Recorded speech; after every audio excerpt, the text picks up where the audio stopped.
یکم سے 14 اگست تک ایم کیو ایم یوم آزادی کی تقریبات منعقد کرے گی۔ ایم کیو ایم کے چیئرمین خالد مقبول صدیقی کہتے ہیں کہ پورے پاکستان میں ایم کیو ایم نے پروگرام ارینج کیے ہیں۔ یکم اگست کو بازار قائد پر جائیں گے اور حاضری دیں گے۔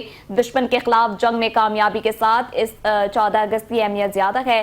تنظیمی شعبہ جات مختلف شعبہ ہائے زندگی سے تعلق رکھنے والے شریک ہوں گے۔ ملک کے طول و عرض میں یوم آزادی کی مناسبت سے پروگرامز ہوں گے۔ اس ملک کی گروتھ کا انجن کراچی اور سندھ کے شہری علاقے ہیں۔ یہاں پر رہنے والوں کے اجداد نے ملت اسلامیہ کو یکجا کیا، ملک کو آزادی دلائی۔ شب آزادی 13 اگست کی رات 5 اسٹار چارنگی نارتھ ناصر آباد میں ہوگی۔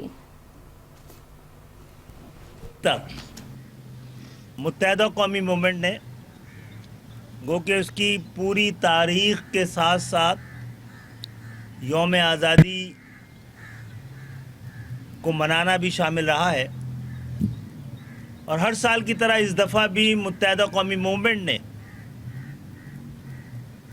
اس پورے مہینے کو ایام آزادی کے طور پر، ماہ آزادی کے طور پہ منانے کا فیصلہ کیا ہے۔ تو یکم اگست سے لے کر اور 14 اگست تک ایم کیو ایم کے مرکز سے لے کر ایک یو سی تک، متحدہ قومی موومنٹ کے تمام شعبہ جات تک، اداروں میں کام کرنے والی لیبر ڈویژن سے لے کر تعلیمی اداروں میں کام کرنے والی اے پی ایم ایس او تک، ایلڈر ونگ سے لے کے خواتین ونگ تک، وکلا، ڈاکٹرز، انجینئرز، اور سندھ بھر میں ایم کیو ایم کے تمام ڈسٹرکٹ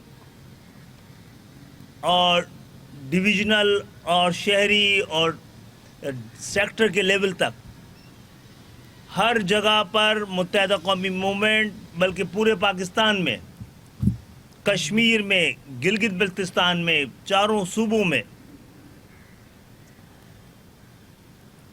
سینکڑوں پروگرام یوم آزادی کی مناسبت سے اور اس کی نسبت سے ہم نے ارینج کیے ہیں، اور آپ لوگوں کو زحمت اس لیے دی کہ آپ کے کیمرے کے ذریعے ہم پورے پاکستان کو اس